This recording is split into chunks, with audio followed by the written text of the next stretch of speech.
Hello दोस्तों, स्वागत है आपका अपने YouTube channel only study centre 2.0 में। तो इस वीडियो में हम लोग क्लास 11 का फिजिक्स का इम्पोर्टेंट क्वेश्चन को देखने वाले हैं। और इससे पहले मैंने पार्ट 1 करा दिया है। ये जो है हमारा ये पार्ट 2 है। पार्ट 1 में मैंने 1 नंबर से 20 नंबर क्वेश्चन तक करा दिया है। इसमें हम लोग 21 नंबर क्वेश्चन से आगे का क्वेश्चन देखेंगे। और ये बहुत ही इंपॉर्टेंट क्वेश्चन है, आपके एग्जाम में देखने को जरूर मिलेंगे। इससे आप लोग का एग्जाम में क्वेश्चन जरूर भिड़ेगा, तो आप लोग इसे जरूर करके जाइएगा। तो चलिए वीडियो को स्टार्ट करते हैं।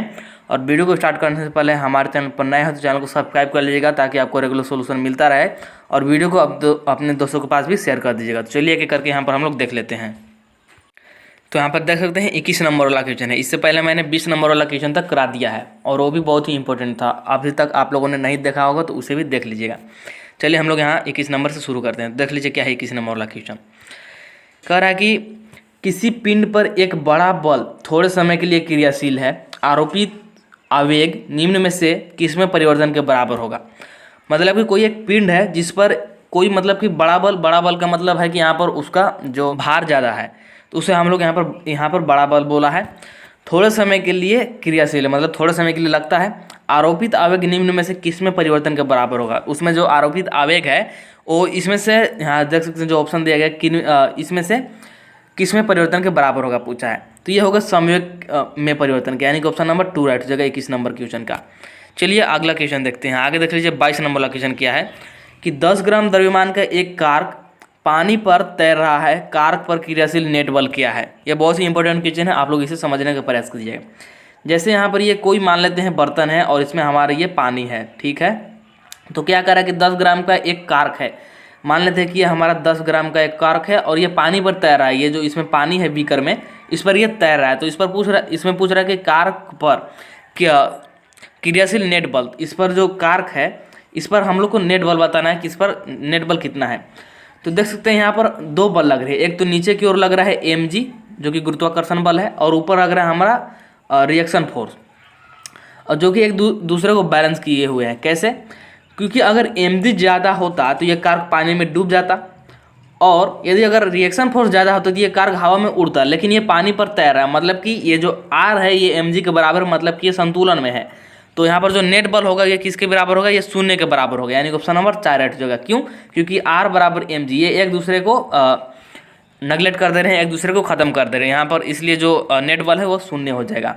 आई थिंक आप लोग को समझ में आ गया होगा। चलिए आगे बढ़ते हैं। तो आगे देख लीजिए 23 नंबर वाला क्वेश्चन क्या है कि लोटनी घर्षक का मान। लोटनी घर्षण का मान क्या होता है। तो लोटनी घर्षक का मान सर्पी घर्षण से कम होता है, यानी कि ऑप्शन नंबर 1 राइट हो जाएगा आप लोग का। आगे बढ़ते हैं। तो आगे देख लीजिए यहाँ पर 24 नंबर वाला क्वेश्चन क्या पूछा है कि 40 ग्राम द्रव्यमान की एक गोली को 8 किलोग्राम द्रव्यमान की बंदूक से 800 मीटर प्रति सेकंड के वेग से दागा जाता है, तो बंदूक के पीछे हटने के वेग की गणना कीजिए। बहुत ही अच्छा क्वेश्चन है, और इस प्रकार के एक क्वेश्चन आपके एग्जाम में पूछेगा। यहाँ पर क्या रखा कि 40 ग्राम द्रव्यमान की एक गोली है, ठीक। तो गोली का द्रव्यमान कितना है 40 ग्राम, और तो यहाँ पर m1 मान लेते हैं हम लोग। गोली के द्रव्यमान को m1 मान लेते हैं, और ये दे रखा है 40 ग्राम, यानी कि अगर इसको kg में बदलेंगे तो 1000 से भाग देंगे। 1000 से भाग देंगे तो ये हो जाएगा 4 × 10⁻² kg, ये इसके बराबर आएगा, ठीक है।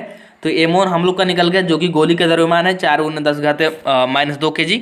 अब आगे पढ़ते हैं। तो आगे देख लीजिए यहाँ पर क्या है कि 8 किलोग्राम द्रव्यमान की बंदूक से, मतलब कि यहाँ पर बंदूक का द्रव्यमान दे रखा है जिसको कि हम लोग मान लेते हैं m2, और कितना है ये है 8 kg से 800 मीटर पर सेकंड के वेग से दागा जाता है। मतलब कि यहाँ पर v1 है, v1 कितना है तो 800 मीटर पर सेकंड दे रखा है, ठीक।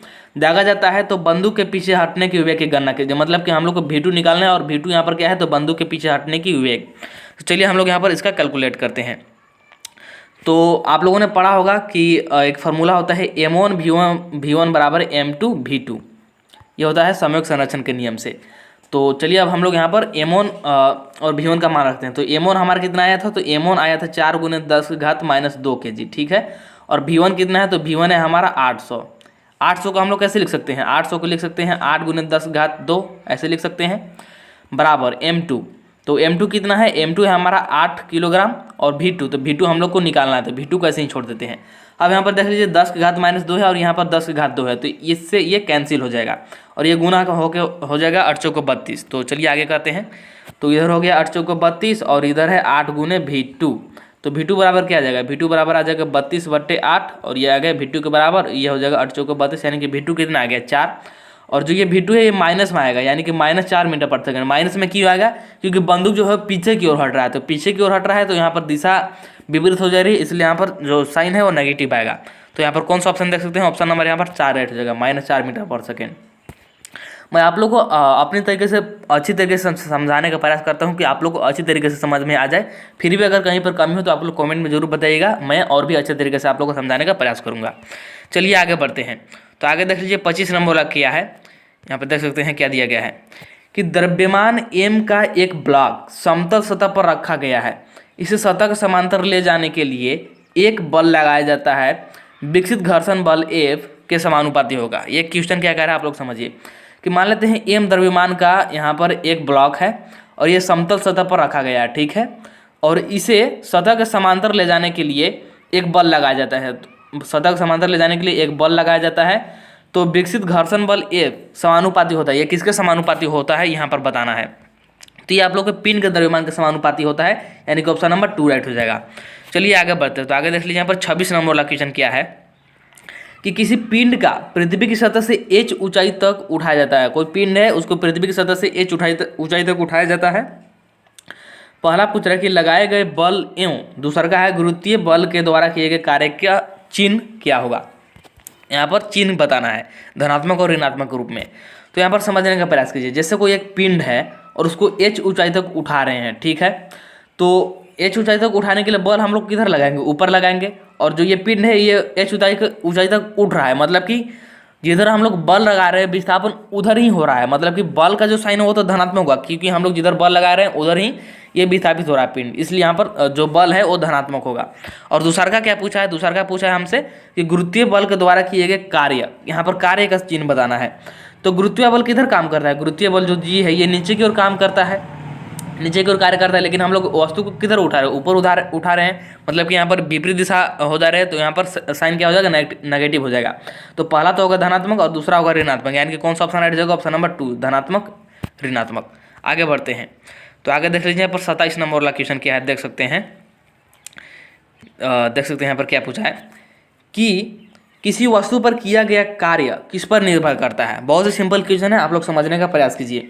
W बराबर क्या होता है, F.S, यानी कि W यहाँ पर वर्क है, कार्य बराबर होता है F/S, और F/S को क्या लिख सकते हैं, Fs cos थीटा हम लोग लिख सकते हैं, क्योंकि डॉट प्रोडक्ट को cos थीटा से हम लोग लिख सकते हैं, ठीक है।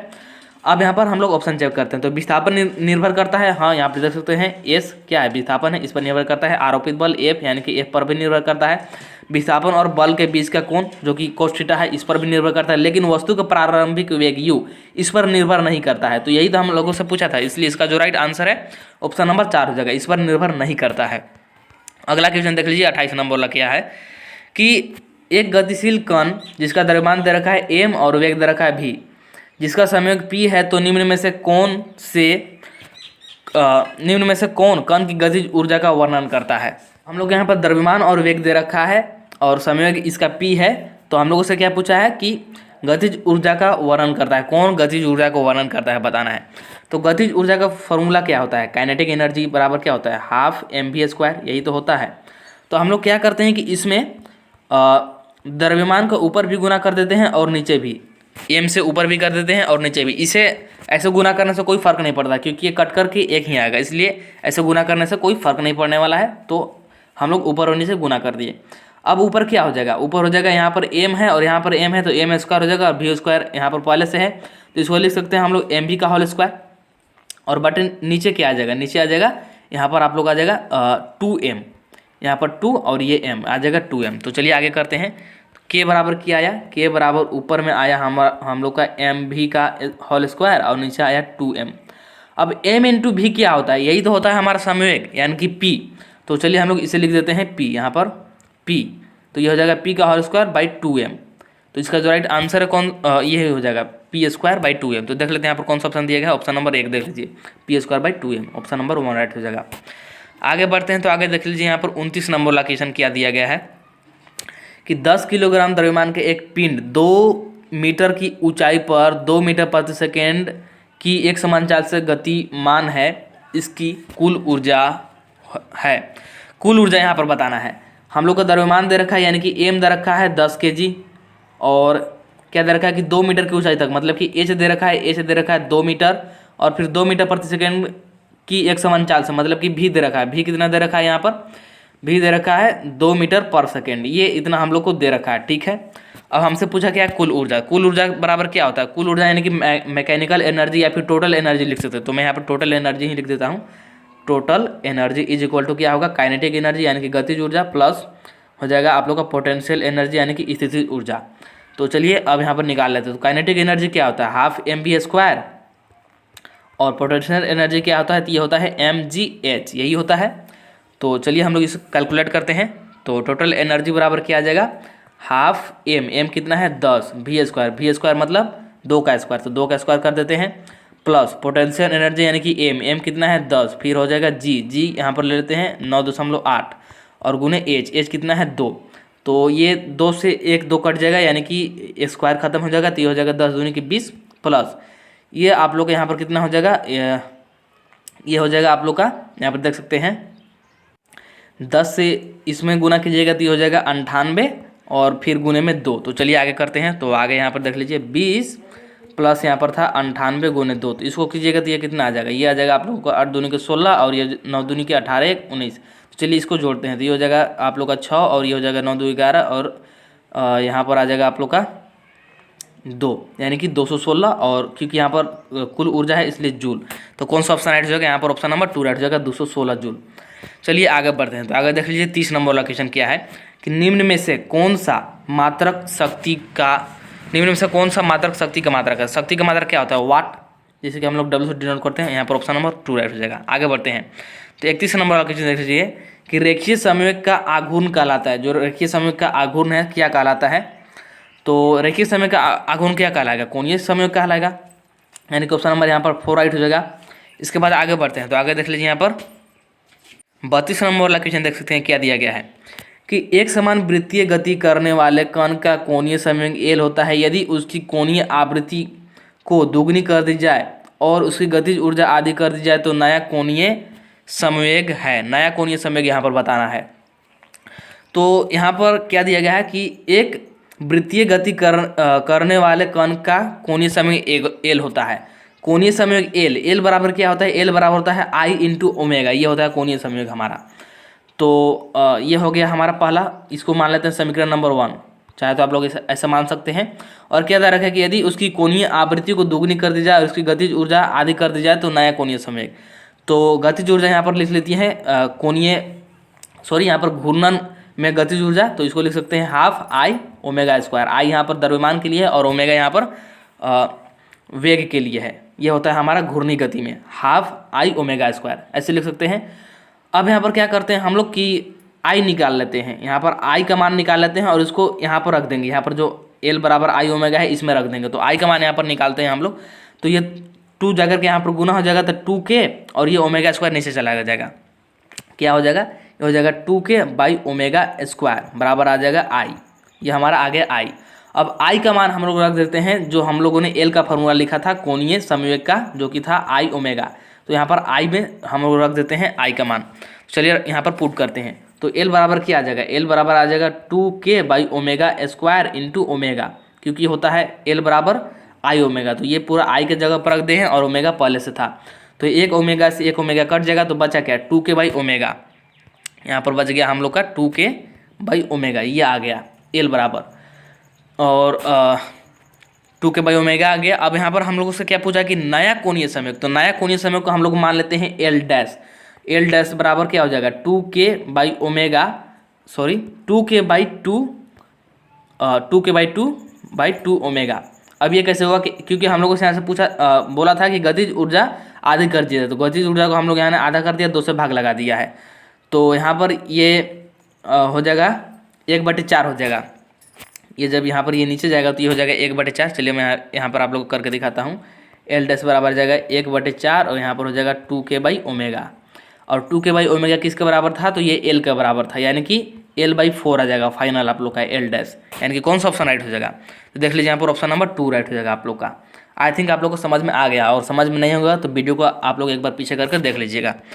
आगे बढ़ते हैं तो आगे देख लीजिए यहाँ पर 33 नंबर वाला क्वेश्चन क्या है कि किसी निकाय के द्रव्यमान केंद्र का वेग नियत रहता है यदि निकाय पर कार्यरत कुल बाह्य बल कितना होना चाहिए। तो कुल बाह्य बल यदि 0 है तो निकाय का द्रव्यमान नियत रहता है, यानी कि ऑप्शन नंबर यहाँ पर 4 राइट हो जाएगा। आगे बढ़ते हैं तो 34 नंबर वाला क्वेश्चन देख लीजिए कि जड़त्व आघूर्ण और कोणीय त्वरण का गुणन कहा जाता है। तो यहाँ पर आप लोग समझने का प्रयास कीजिए। जड़त्व आघूर्ण को हम लोग क्या से डिनोट करते हैं, आई से डिनोट करते हैं, और कोणीय त्वरण को हम लोग अल्फा से डिनोट करते हैं। तो आई इंटू अल्फा बराबर क्या होता है, टाउ होता है। टाउ यहाँ पर क्या है, टॉर्क है, यानी कि बल आघूर्ण है। तो यहाँ पर कौन सा ऑप्शन राइट हो जाएगा, ऑप्शन नंबर 2 राइट हो जाएगा। इसके बाद चलिए आगे बढ़ते हैं तो आगे देख लीजिए यहाँ पर 35 नंबर वाला क्वेश्चन क्या दिया गया है कि एक ठोस गोला जिसका द्रव्यमान m और त्रिज्या r है का व्यास के सापेक्ष जड़त्व आघूर्ण है। तो यहाँ पर ठोस गोला है और इसका हमसे व्यास के सापेक्ष जड़त्व आघूर्ण पूछा है। तो इसका जो राइट आंसर ऑप्शन नंबर 1 हो जाएगा, यानी कि 2/5 mr²। इसे आप लोग डायरेक्ट याद रखिएगा क्योंकि ये डायरेक्ट फॉर्मूला ही होता है और इस प्रकार का एक क्वेश्चन आपसे पूछ सकता है, इसलिए आप लोग यहाँ पर जड़त्व आघूर्ण सभी का याद कर लीजिएगा। और इसका जो राइट आंसर है ऑप्शन नंबर 1 हो जाएगा, यानी कि 2/5 mr²। आगे बढ़ते तो 36 नंबर वाला क्वेश्चन देख लीजिए कि कार्य को दर्शाया जाता है। कार्य को किसके द्वारा दर्शाया जाता है, तो अभी मैंने आप लोग को उत्तर बताया था कि W बराबर F.S होता है, यानी कि ऑप्शन नंबर यहाँ पर 3 राइट हो जाएगा। चलिए आगे बढ़ते हैं तो आगे देख लीजिए यहाँ पर 37 नंबर वाला क्वेश्चन क्या दिया गया है कि पृथ्वी के केंद्र पर G का मान होता है। जो पृथ्वी का केंद्र है उस पर G का मान कितना होता है यहाँ पर बताना है। तो पृथ्वी के केंद्र पर G का मान कितना होता है, तो 0 होता है। यहाँ पर ऑप्शन नंबर 1 राइट हो जाएगा 37 नंबर क्वेश्चन का। आगे बढ़ते हैं तो आगे देख लीजिए यहाँ पर 38 नंबर वाला क्वेश्चन क्या है कि पृथ्वी की सतह से पलायन वेग का मान होगा और आर यहाँ पर पृथ्वी की त्रिज्या हम लोग को दे रखा है। तो पृथ्वी की सतह से जो पलायन वेग का मान होता है ये होता है √2gr और यहाँ पर ई लगा देते हैं क्योंकि यहाँ पर ये ई अर्थ है, यानी कि पृथ्वी की त्रिज्या है। तो √2gr ये होता है। तो इसका जो राइट आंसर है यहाँ पर देख सकते हैं ऑप्शन नंबर 2 हो जाएगा। चलिए फिर आगे बढ़ते हैं तो आगे देख लीजिए यहाँ पर 39 नंबर वाला क्वेश्चन कि सेल्सियस पैमाने में एक पिंड का तापक्रम 40 डिग्री सेल्सियस है, फारेनहाइट पैमाने में तापक्रम होगा। हमको यहाँ पर सेल्सियस पैमाना में दे रखा है और इसको हमको फारेनहाइट में बदलना है। तो कैसे बदलिएगा, तो इसका फॉर्मूला होता है जो कि आप लोगों ने पढ़ा होगा, केमिस्ट्री में भी है और मैथ में भी है। तो इसका जो फॉर्मूला होता है फारेनहाइट बराबर क्या होता है, ये होता है 9/5 सी। सी यहाँ पर क्या है, तो सी यहाँ पर सेल्सियस है प्लस 32। तो चलिए अब यहाँ पर रख देते हैं जो सेल्सियस का मान दे रखा है। तो 9/5, चलिए मैं यहाँ पर अच्छे तरीके से करके दिखाता हूँ। फारेनहाइट बराबर 9/5 और सेल्सियस का मान कितना है, तो 40 है। तो यहाँ पर गुना कर देते हैं 40 प्लस 32 और ये हो जाएगा 5×8 = 40 और ये हो जाएगा 9×8 = 72 प्लस 32, ये हो जाएगा 2×2 = 4 और 7×3 = 10, यानी कि 104 डिग्री फारेनहाइट। यानी कि यहाँ पे देख सकते हैं ऑप्शन नंबर 4 हो जाएगा आप लोग का 104 डिग्री फारेनहाइट। बहुत ही सिंपल क्वेश्चन था। आगे बढ़ते हैं, आगे देख लीजिए यहाँ पर 40 नंबर वाला क्वेश्चन कि हवा में ध्वनि का वेग। तो हवा में ध्वनि का वेग क्या होता है, तो आर्द्रता के बढ़ने से बढ़ता है, यानी कि ऑप्शन नंबर 3 राइट हो जाएगा। आर्द्रता मतलब नमी, अगर नमी बढ़ता है तो ध्वनि का वेग भी बढ़ता है। तो यहाँ पर ऑप्शन नंबर आप लोग का 3 राइट हो जाएगा। तो इस प्रकार से आप लोग का यहाँ पर फिजिक्स का कंप्लीट होता है 40 क्वेश्चन और 40 बहुत ही इंपॉर्टेंट थे और इसमें मैंने आप लोग को 20 क्वेश्चन कराया और 20 क्वेश्चन मैंने पिछले वाले पार्ट में कराया। अभी तक आप लोगों ने नहीं देखा तो जाकर के देख लीजिए, चैनल पर भी मौजूद है और आप लोग को लिंक डिस्क्रिप्शन में भी मिल जाएगा। और नेक्स्ट पार्ट में मैं आप लोग को मैथ का इंपॉर्टेंट क्वेश्चन बताने वाला हूँ और मैथ का पार्ट 1 मैंने करा दिया है और पार्ट 2 मैं आप लोग को करा दूंगा, वो भी आज ही अपलोड में कर दूंगा। तो चलिए मिलते हैं नेक्स्ट वीडियो में और वीडियो को लाइक जरूर कर दीजिएगा।